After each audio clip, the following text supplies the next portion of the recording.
दोस्तों, स्वागत है आपका डेली अफेयर्स में। हम लोग ने इसके पहले वाले वीडियो में देखा था झारखंड के क्षेत्रीय राजवंश के बारे में, दो राजवंश के बारे में। उसमें थे मुंडा राजवंश के बारे में और उसके बाद नागवंश राजवंश के बारे में। दो राजवंश के बारे में पढ़े थे। अब हम लोग इस वीडियो में देखेंगे रक्षेल वंश के बारे में और आपके सिंह वंश के बारे में। ठीक, इसके साथ साथ में हम देखेंगे कुछ क्षेत्रीय राज्य का गठन किया गया। उस समय राज्य थे जो बहुत फेमस थे, उससे क्वेश्चन झारखंड में हमेशा पूछा गया है, तो उसको भी हम पॉइंट में देखेंगे। ठीक, तो हम शुरू करते हैं अपना आज का ये वीडियो। तो सबसे पहले हम देखें यहाँ पे आज का पलामू का रक्षेल वंश। ठीक, तो रक्षेल वंश अपने आप को राजपूत कहते थे। ठीक, इनका झारखंड में आगमन जो है ये रोहतासगढ़ से हुआ था। रोहतासगढ़ ये बिहार का क्षेत्र से हुआ था। ठीक, उसके बाद कहा जाता है कि रक्षेल जो थे इनका दो शाखाएं थी। एक था देवगन का, उसके बाद था कुंडेलवा का। ठीक, देवगन के जो शाखा थी, माना जाता है कि देवगन के शाखा वाले रक्षेल जो थे वो हरहरगंज या महाराजगंज से होकर आए थे झारखंड में। ठीक, उसी तरह कुंडेलवा का कहा जाता है कि ये चतरा या पाकी से होकर आए थे। चतरा ये झारखंड में ही एक जगह है, वहाँ से होकर आए थे। तो अब हम देखते हैं कि इनकी राजधानी कहाँ थी। तो देवगन के जो रक्षेल वंश की राजधानी थी वो देवगन में ही थी। ठीक, उसी तरह कुंडेलवा के जो राजधानी थी वो कुंडेलवा में ही थी।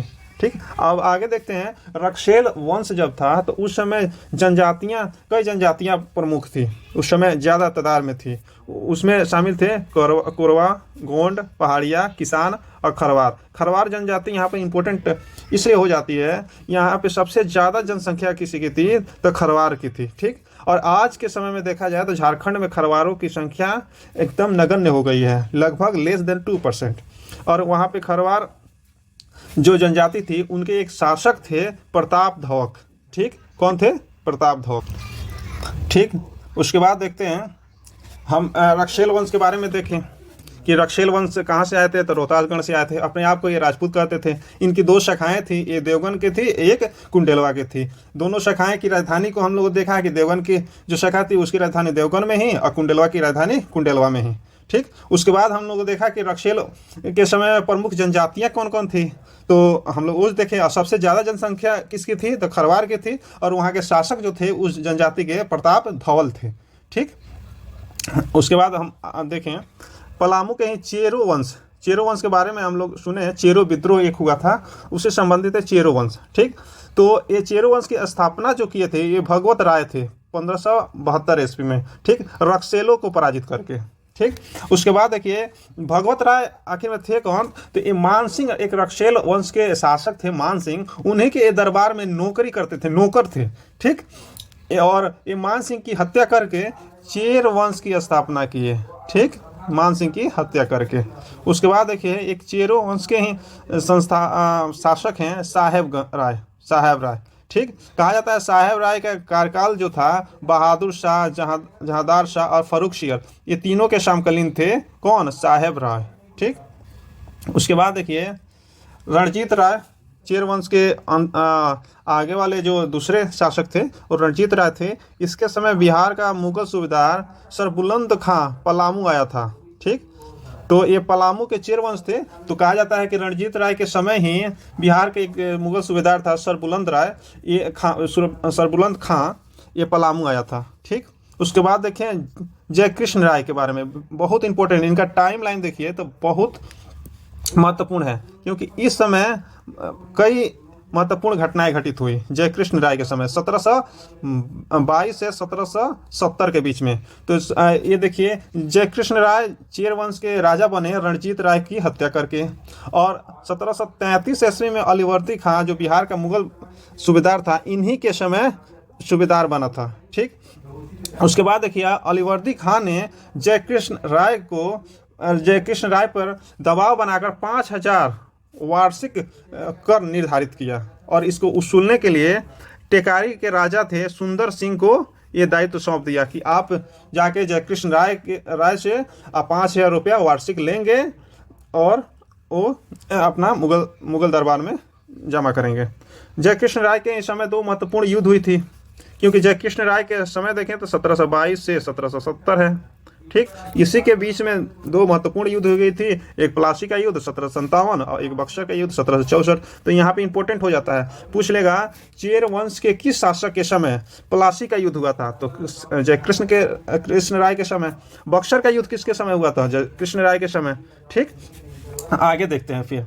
उसके बाद देखिए 1765 में ही एक महत्वपूर्ण घटना हुई कि 1765 जब युद्ध बक्सर का युद्ध संपन्न हुआ तो अंग्रेजों को बिहार, बंगाल और उड़ीसा की दीवानी अधिकार प्राप्त हो गया। ठीक, आगे देखें, एक यहाँ पे है बक्सर के युद्ध के बारे में और प्लासी के युद्ध के बारे में। तो थोड़ा एक बार बक्सर और प्लासी के बारे में देख लेते हैं। तो ये प्लासी जो है बंगाल में है, अभी भागीरथी नदी के किनारे पे था उस समय जब युद्ध था। अब प्लासी का युद्ध 23 जून 1757 को हुआ था, वेरी इंपॉर्टेंट। उसके बाद देखिए इसमें कौन कौन से पार्टिसिपेट किया था, तो अंग्रेज की ओर से रॉबर्ट क्लाइव थे और बंगाल के नवाब थे सिराजुद्दौला। इस युद्ध में सिराजुद्दौला का जो सेनापति था मीर जाफर, इसने ही उनको धोखा दे दिया और अंग्रेज से मिल गया। फिर सिराजुद्दौला इसमें हार गए और दो व्यक्ति ऐसे थे, मदन लाल और मीर मदान, ये सिराजुद्दौला के साथ वफादारी से साथ देते रहे और अंग्रेजों के खिलाफ लड़ाई लड़ते रहे। मीर जाफर जो अंग्रेजों का मदद किया था उसको ही बंगाल का नवाब बना दिया अंग्रेजों ने। ठीक, उसके बाद देखते हैं बक्सर का युद्ध थोड़ा सा। ये 1764 ईस्वी में हुआ था। इसमें कौन कौन से भाग लिया था, तो एक साइड में तो अंग्रेज थे, दूसरे साइड में ये गुट बना हुआ मीर कासिम था, अवध के नवाब सिराजुद्दौला था और मुगल सम्राट शाह आलम द्वितीय थे। ठीक, इसमें अंग्रेज विजयी हुए थे और उस समय अंग्रेज का सेनापति जो था हेक्टर मुनरो था। ठीक, ये थोड़ा सा रिवीजन के पर्पज से हो गया। आगे हम देखेंगे सिंहभूम का सिंह वंश। ठीक, तो माना जाता है सिंह वंश का सिंह नाम कैसे पड़ा, तो ये हो जनजाति के एक कुल देवता है सिंहभोंगा। कौन देवता है, सिंहभोंगा। तो पूछ लेगा सिंहभोंगा कौन है, तो हो जाति के जनजाति के एक कुल देवता है सिंहभोंगा। इन्हीं के नाम पे सिंहभूम के सिंह वंश नाम पड़ा, सिंह जो पड़ा नाम इन्हीं के नाम पे पड़ा। ठीक, अब देखिए एक ग्रंथ है सिंह वंश के, एक ग्रंथ है वंश प्रभा, उसको कहते हैं वंश प्रभा। ठीक, वंश प्रभा के अनुसार सिंह वंश के दो शाखाएं थी।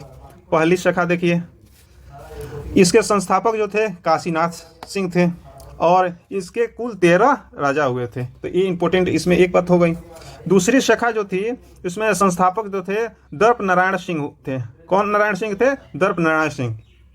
ठीक, उसके बाद देखिए दूसरी शाखा से संबंधित एक महत्वपूर्ण यहाँ पे पॉइंट है कि अर्जुन सिंह सेकेंड को सिंहभूम पीर कहा जाता था। ठीक, अर्जुन सिंह सेकंड जो थे ये द्वितीय शाखा के राजा थे, इनको सिंहभूम का पीर कहा जाता था। ठीक, इसको याद रखा जाए, इसको याद रखिए क्योंकि ये हम क्वेश्चन पूछ लेगा कि सिंहभूम के पीर किसे कहा जाता था, तो अर्जुन सिंह को। ठीक, उसके बाद देखिए जगन्नाथ सिंह चतुर्थ एक राजा हुए, इसके समय अंग्रेज सिंहभूम में प्रवेश किए थे पहली बार। ठीक, 1767 में। ठीक, तो ये बहुत इंपॉर्टेंट है कि सिंहभूम में, हालांकि सिंहभूम में ही नहीं पूरे झारखंड में अंग्रेज प्रवेश किए आपके 1767 ईस्वी में, ये जगन्नाथ सिंह चतुर्थ के समय में ही। ठीक, आगे देखिए, तो हम लोग ने यहाँ तक देखा सिंहभूम का सिंह वंश के बारे में। तो सबसे पहले हम लोग देखें कि सिंहभूम के जो नामकरण है क्यों किया गया, तो सिंहभोंगा एक कुल देवता है हो जनजाति के, उनके नाम पे सिंह वंश का नामकरण किया गया था। और इसके जो एक ग्रंथ हम लोग देखे वंश प्रभा। ठीक, उसके बाद हम लोगों ने देखा कि इसकी वंश प्रभा के हिसाब से दो शाखाएं थी। पहली शाखा में हमने देखा कि इसके संस्थापक कौन थे, तो काशीनाथ। ठीक, और दूसरी शाखा जो थी उसके संस्थापक कौन थे, तो दर्प नारायण सिंह। ठीक, उसके बाद हम लोगों ने देखा कि एक सिंहभूम पीर के नाम से एक व्यक्ति को जाना जाता है, वो है अर्जुन सिंह द्वितीय। ठीक, उसके बाद हम लोगों ने देखा कि अर्जुन सिंह द्वितीय के बाद हम लोगों ने देखा कि जगन्नाथ सिंह चतुर्थ के समय अंग्रेज सिंहभूम में पहली बार प्रवेश किए थे 1767 ईस्वी में। और ये प्रवेश पहली बार सिंहभूम में ही नहीं, पूरे झारखंड में प्रवेश किए थे 1767 ईस्वी में जगन्नाथ सिंह के समय में। अब फिर हम लोग देखेंगे वहाँ के क्षेत्रीय जो राज्य स्थापित किए गए स्टेट, उसके बारे में। तो पहला स्टेट है, पहला राज्य है रामगढ़ के राज्य, ठीक, रामगढ़। तो इसकी स्थापना जो है बागदेव सिंह ने किया था। कौन किया था? बागदेव सिंह ने 1368 ईस्वी में। इसकी राजधानी देखें तो सिसिया थी। ये राजधानी पूछ लेता है कि रामगढ़ राज्य की राजधानी कहाँ थी, तो सिसिया थी, ठीक। इसका विस्तार देखिए तो रामगढ़, हजारीबाग, चतरा, गिरिडीह, कोडरमा, बोकारो, ठीक। आगे देखें तो रामगढ़ राज्य में रामगढ़ राज्य को अपने चरम उत्कर्ष पे पहुंचाया था उन शासक का नाम था दलेल सिंह। कौन सिंह?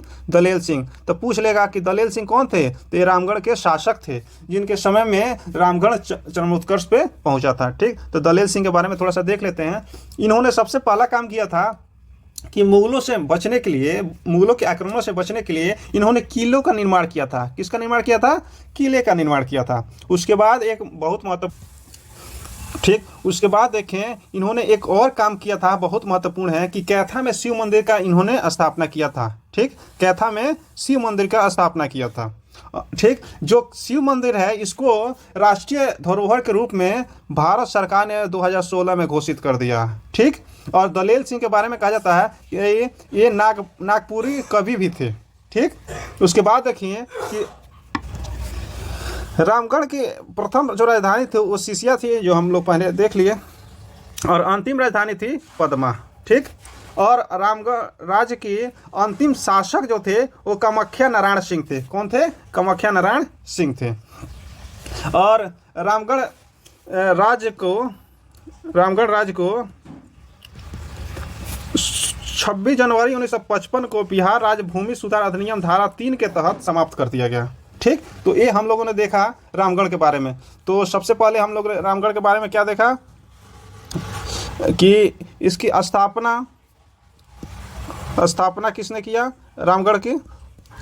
तो ये आपके थे बागदेव सिंह, ठीक, बागदेव सिंह, ठीक। इसकी राजधानी हम लोगों ने देखा सिसिया, ठीक।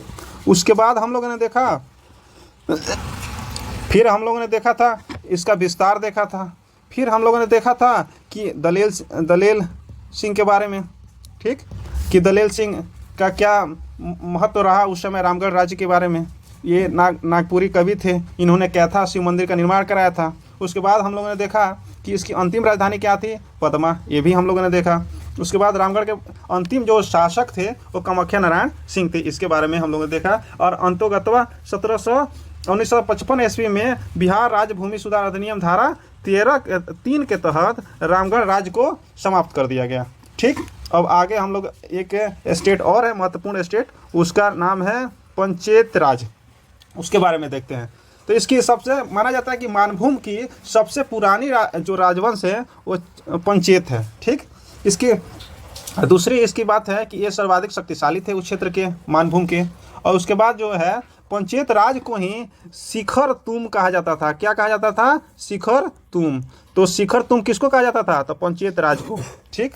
उसके बाद देखिए राज चिन्ह क्या था पंचायत राज का? तो एक कपिला गाय की पूंछ और यहाँ चौर, ठीक, पूंछ यहाँ चौर। अब इसी के वजह से गाय की पूंछ और चौर के राज चिन्ह होने की वजह से इस राज्य को कहा जाता था, राजाओं को जो बोला जाता था वो बोला जाता था गोमुख राजा। क्या बोला जाता? गोमुख राजा, ठीक।